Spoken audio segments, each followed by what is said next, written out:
시작하겠습니다. 저는 진행을 맡은 김병식입니다. 반갑습니다.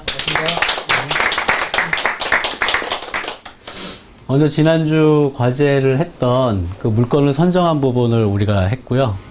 박라면 씨부터 해서 발표하는 시간을 갖겠습니다. 근데 어디? 금방 화장실 갔습니다. 그러면 김명수 회장님이 발표하는 걸로. 예. 네, 제가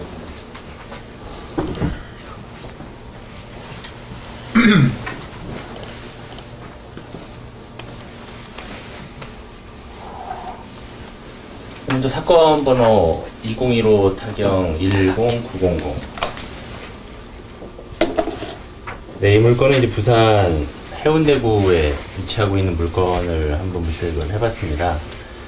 현재 이제 벽산 삼엽 한솔 아파트 1차 유찰이 되었고, 1억 400만 원에 이제 최저가 책정이 되어 있습니다.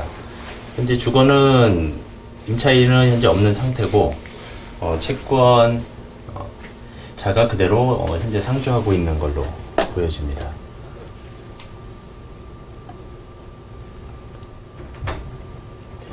그리고 이제 이 아파트 같은 경우는 현재 조회수도 좀 인기 매물이라서 1231번으로 좀 많은 편에 속하고, 2013년도에 낙찰가가 한 1억 400 정도, 1억 400 정도의 낙찰을 2013년도에 이제 받은 이후에 처음으로 이제 경매에 또 물건이 나왔고요.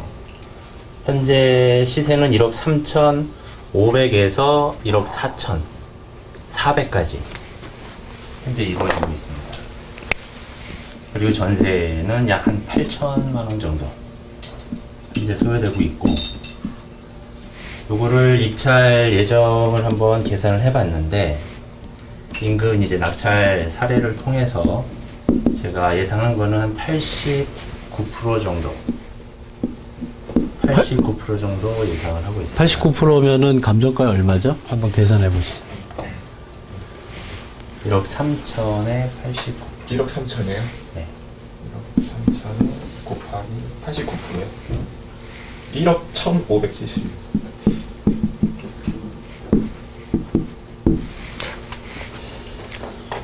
그렇게 되면은 총 입찰 보증금 이제 1,040만 원. 네. 투자 예상가는 한 700 플러스 마이너스 그 정도 예상을 하고요. 그리고 현재 매매가 바로 이루어질 수 있는 인기 매물로 보여지고, 그렇게 됐을 때 실투자금 대비 예상 수익률은 한 50에서 60% 세전 수익률로 현재 보여지고 있습니다.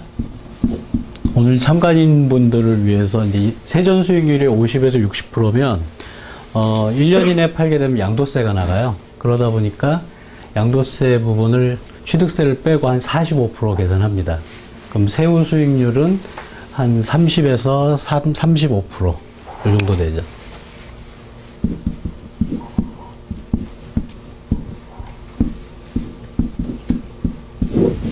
현재 제가 예상한 물건은 여기까지. 예. 그럼 이 부분의 권리 분석을 한번 보죠. 네. 일단 물건 부분 처음에 보면 누적 조회수를 보라고 했죠. 네네. 1231회니까 관심이 뜨겁다. 그죠? 그리고 여기에 그 세입자가 있는지를 보는데 소유자 점유니까 명도의 부분은 문제가 없다. 2009년도에 거래가액이 7,700이었으니까 지금 2016년 1억 3천 부분에 많이 올랐죠. 네. 그러니까 계속 오르는 부분이라고 판단이 되고, 1순위 근저당을 1억 1,200을 잡았죠. 2009년도에 7,700 샀는데 이걸로 재테크 했네요. 그죠? 2011년 6월 23일 날 1억 1,200 해서 근저당 부분에 대한 이자는 내는 데는 지장이 없었는데, 이 순위에 이제 하영자 씨가 1,500 부분을 빌려주고 이거를 안 갚았나 봐요. 이 소유자가. 그러니까 화가 나겠죠. 화가 나서 근저당 부분을 갖고 경매 신청을 한 사건이죠. 경매 신청을 해가지고 많이 봐준 겁니다. 보통 이제 경매 신청을 하면 짧으면 2개월, 길면 6개월에 경매가 나와요. 그러니까 이분이 이제 2012년 9월 25일 날 근저당 설정하고 계속 이제 소유자한테 갚으라는 얘기를 했을 텐데 안 갚으니까 2015년 10월 20일 날 경매로 이제 신청을 한 거죠. 권리는 다 이제 문제가 없어요. 자, 권리 분석은 1분이면 끝납니다. 그러니까 오늘 이제 지금까지 이 얘기는 안 했는데 오늘은 이제 마지막 수업이니까 아낌없이 엑기스를 풉니다. 1순위 근저당 이후에 모든 근저당, 그 다음에 가압류, 압류 이런 부분은 다 낙찰받으면 소멸돼요. 그런데 1순위 근저당 그 전에 가등기나 가처분은 소멸이 안 됩니다. 대개 1순위 근저당 전에 하는 가등기 가처분은 입찰에 참여하시면 절대 안 돼요. 전에 해도 돼요. 근데 풀기가 힘들기 때문에 1순위 근저당 전에 가등기나 가처분이 있는 물건이 가끔씩 나와요. 한 100건 중에 한 건 정도. 그런 물건은 절대 입찰하시지 마시고 1순위 근저당 이후에 가등기나 가처분 부분을 한 물건들도 가끔씩 나와요. 그런데 그런 경우는 어떤 경우냐면 앞선 근저당에 대한 말소 가등기를 사람들이 신청을 해요. 그건 다 소멸돼요. 근데 소멸되지 않는 게 있어요. 소유권 이전 취소 가등기를 신청하는 경우가 있어요. 근데 우리가 배웠을 때는 1순위 근저당 밑에 모든 권리가 소멸된다고 배웠잖아요. 소멸 안 되는 경우가 그런 케이스입니다. 소유권 이전 가등기는 소멸이 안 돼요. 그래서 물건을 보시다가 1순위 근저당 밑에 소유권 이전 가등기에 대해서 혹시나 물건이 나오면 그때 입찰을 하지 마시고 반드시 상의를 하세요. 한 1000건 중에 한 건 됩니다. 그러니까 거의 안 나오는데 내가 신경을 써가지고 입찰을 하려고 했는데 그런 케이스가 나왔고 내가 낙찰을 보면 문제가 됩니다. 무슨 얘기인지 아시죠? 소유권을 내가 못 받을 수가 있어요. 그럼 저한테 뭐라고 하시면 안 됩니다. 상의를 안 했기 때문에. 자, 그래서 기본적으로 근저당 부분을 놓고 모든 밑에 있는 권리는 다 소멸이다. 그래서 소멸이라고 써놨잖아요. 그런데 그 근저당 밑에 가등기나 가처분이 들어있는 사건은 반드시 상담을 하고 입찰에 참여하는 걸로. 여기는 이제 아주 노멀합니다. 소유자 점유고 소유자가 살고 있고 임차인도 없기 때문에 뭐 권리 분석에는 아주 노멀하고 이 부분에 대해서 이제 그 입찰에 참여해도 전혀 문제가 없고. 자, 이런 그 24층 고층이죠. 고층의 로얄층은 22층입니다. 로얄층의 기준은 3분의 2 이상부터예요. 전체를 24층을 3으로 나누면 8층이잖아요. 8이 16. 16층부터 몇 층까지? 23층까지가 로얄층이에요. 그러니까 가장 최고치로 받을 수 있다. 그런데 이 물건을 매물이 나와 있나요? 일반 매물이?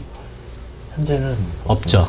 매물이 안 나와 있으면 로얄층의 관계가 없다. 그리고 거기에서 주장하는 현재 가격이 거래가가 2016년도 1분기 정도에 1억 3,500만 4천. 1억 4천까지 이제 거래가 됐잖아요. 근데 매물이 없죠. 그럼 이걸 낙찰을 받으면 얼마로 낼까요? 우리가 배운 부분으로. 네? 1억 5천 내시면 돼요. 근데 가서 슬쩍 한번 물어보세요, 분위기. 1억 5천 5백. 분위기 보고 부동산이 수긍을 한다. 그럼 1억 5천 5백이에요, 매매가가. 근데 수긍하니까는 재미가 없잖아요. 1억 6천은 어떨까요? 그러면, 조금 그런데요. 그냥 하세요. 1억 6천으로. 왜? 매물이 없기 때문에 낙찰받은 내가 소유자가 낙찰을 받으면 내가 가격을 정하는 거예요. 이런 소형 물건들 부분은 찾는 사람이 엄청 많습니다. 그러니까 기존에 거래한 거래가 부분이 1억 4천이 최고가였고, 매물이 없고, 또 로얄층이고, 이 부분이잖아요. 그럼 내가 낙찰을 우리 이제 김명수 회장님이 1억 1,570에 낙찰을 받다라는 전제 하에 매물은 1억 5,500으로 내놓으시면 돼요. 그리고 여기에 전세가가 지금 8천이죠. 네. 매물이 있나요? 없죠. 없어요. 자, 여기에서 전세 매물은 일반 매물이 있어야 전세 매물이 있습니다. 일반 매물이. 그럼 전세가 최고 거래된 게 최근이 아닌 것 같은데? 언제가 마지막 거래됐죠? 2015년도 몇 월 정도? 5년 4분기 한 12월 달에 한 건 나왔었는데요. 네. 그리고 월세로 대부분 유지를 하고 있더라고요. 그러면 이제 매물이 없으니까 전세 매물이 아예 없는 거예요. 네. 그럼 내가 이 매물을 전세를 내놓겠다. 가격은 얼마로 할까요? 네? 1억 하시면 돼요. 그냥 들어옵니다. 1억 하면. 그럼 또 아쉽잖아. 1억 1,000 해도 들어와요. 1억 하면은 바로 부동산에서 대기하고 있는 전세입자한테 연락을 할 거고, 1억 1,000을 하면은 일주일 걸릴 겁니다. 그래서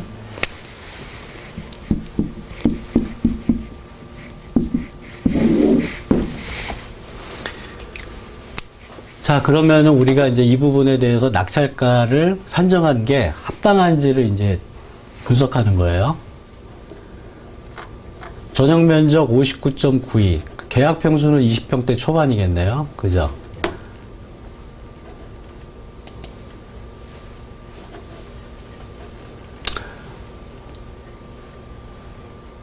최근에 낙찰된 부분이 90%네요. 근데 가격을 보세요. 이거는 이제 1억 3천대잖아요. 감정가가. 이거는 1억 5,300인데, 뭐, 인기 아파트니까 높게 됐죠. 적당한 부분이, 이게 가장 적당하네요. 아까 얘기했던, 그럼 이걸 한번 보죠. 과연 90%의 낙찰을 했는데, 몇 명이 입찰에 참여했는지, 6명이 참여했네요. 6명이 참여해서 89.85%죠. 89.85%. 근데 보세요. 우리 과학적으로 이제 들어갑니다. 누적 조회수가 1946회예요. 그죠? 우리는 이거보다 떨어져요. 그러니까 89%가 적합합니다. 굉장히 근접하게 낙찰가를 산정한 거예요. 이걸 확실히 받겠다. 그럼 얼마였을까요? 확실히 받겠다. 89.67% 쓰면 됩니다. 왜냐? 여기 수준은 이렇다라는 거죠. 여기 수준은. 자, 이제 이 물건 부분에 현장을 보죠. 대한민국은 정말 좋아져서 뭐 현장 사진 자체가 다 나와 있죠. 보시면 주차하는데 전혀 문제가 없고, 아파트 깔끔하고, 일단은 여러 단지니까 대단지고, 그죠? 네. 여기 단지수를 정확하게 파악하는 부분은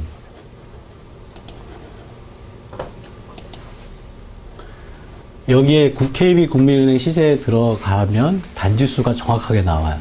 그래서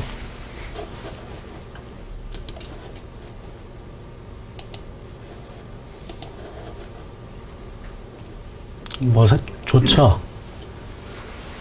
쭉 이렇게 되네요. 그죠? 네. 여기도 아파트 단지, 여기도 아파트 단지. 끝에죠. 네. 근데 앞에 가리는 게 없으니까 물건이 잘 나가겠네요. 방은 방 3개에 욕실 하나겠죠. 화장실이 있으니까.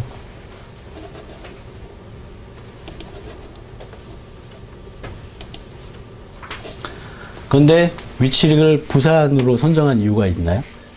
해운대 쪽에 네. 하나 집 하나 해놓으면 네. 좋을 것 같아요. 네.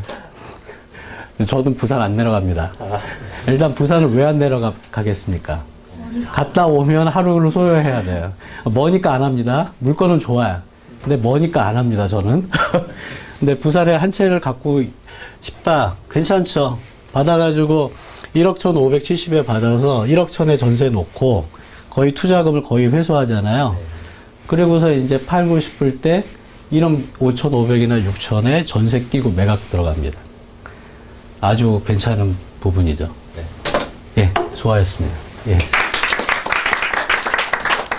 자, 다음은 김명수님. 박남현.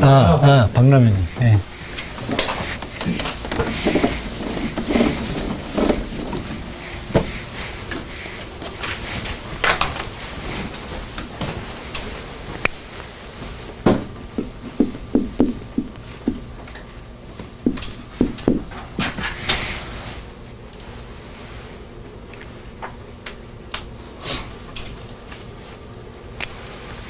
이 물건 선정한 이유는 일단 좀 감정가가 낮게 나왔어요, 시세보다.